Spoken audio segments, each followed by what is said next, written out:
Every app, from rating a restaurant, talking to friends, or watching a movie, has been designed specifically with holding you as long as possible. The competition for people's attention is a battlefield, and it has never been more competitive. So we can learn from these trends to help the classroom fend for itself. Because the truth is that all of these apps have been pouring in tons and tons of research into finding the most efficient ways to capture attention of students to maintain app usage, right? But education has not kept up. So we can piggyback off of what apps are using right now to get closer. I'm Haley Jarmond, and you're listening to The Modern Classroom.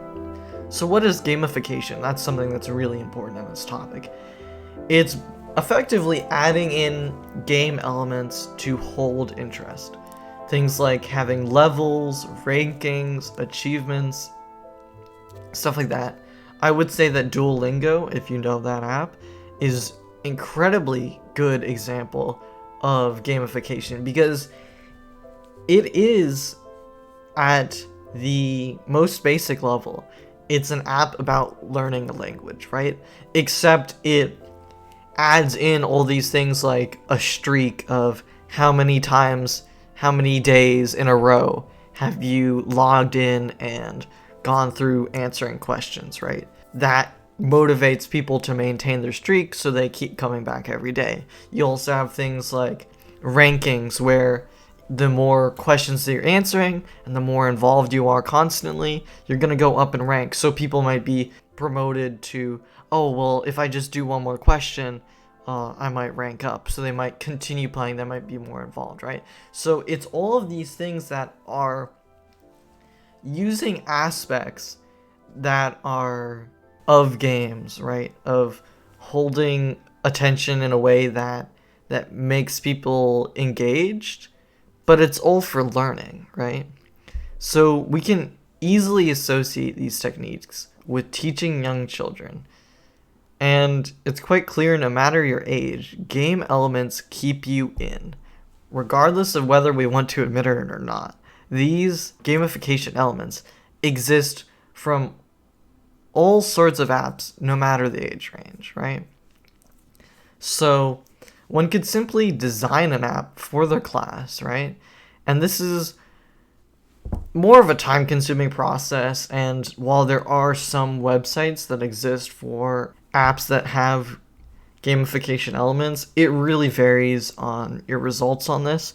And hopefully, I think through the development of programming and just simplification in general, this will be more accessible. But even then, you are able to do so many really creative things. If you were able to create an app for your classroom, you can really capture so much attention. And the most important thing is you're able to capture so much data. Because thinking back about what is so valuable for advertisers, for app creators, it's all about data. How long does someone stay on this page? How engaged are they here? What are they clicking on, right?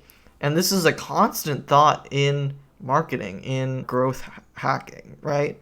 So these elements should be brought into the classroom. What is a way to make an app that is about learning and teaching, right? But we keep the student wanting to learn.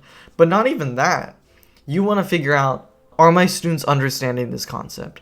People keep missing the same question. Well, I should go back and talk about that during class, right? So you're able to capture data outside of the classroom, or data that you might not even be able to pick up on inside of the classroom, and then you're able to better your classroom experience for your students because of this data that you've collected, right? So we have to be constantly thinking about what attracts attention. Things like intensity, so the size of things, brightness of things, etc., right? This is constantly used in apps, right? Incongruity, something that stands out, it doesn't fit our expectations, okay? Again, stuff like a deepfake, it really stands out, it's really strange. An app for your classroom, like not a lot of teachers have that, right?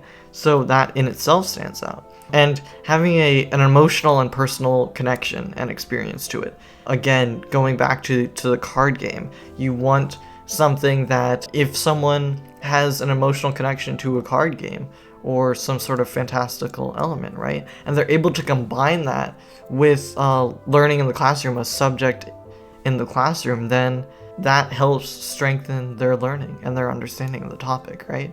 And one thing I just want to point out is notice how all these things, intensity, incongruity, emotion, right? They have all been mastered by the advertising and entertainment industry, right? So it's time we step up our game and we start thinking about all these things. I want you, whenever you're using an app, whenever you're watching a movie, right? Think about what are the tactics being used to make this an interesting story. Why are you still listening? Why are you still watching? Think about that and try and apply it in the classroom the next chance you get. Thank you for listening to this episode of The Modern Classroom. In the next episode, we will talk with tech entrepreneur and entertainment company president Jeff Annison about bringing the classroom into the modern age.